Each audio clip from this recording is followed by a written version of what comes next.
How to fix low call volume on iPhone. To get started, first of all go ahead and open up the Settings application on your phone. Once you're here, go to Accessibility as shown. Go to the Physical and Motor section and tap on Touch.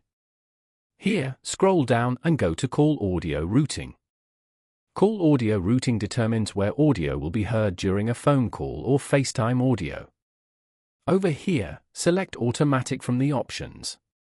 Then, go back to the Accessibility page and scroll down to the Hearing section. And then, go to Hearing Devices. Turn on the Hearing Aid Compatibility feature from here.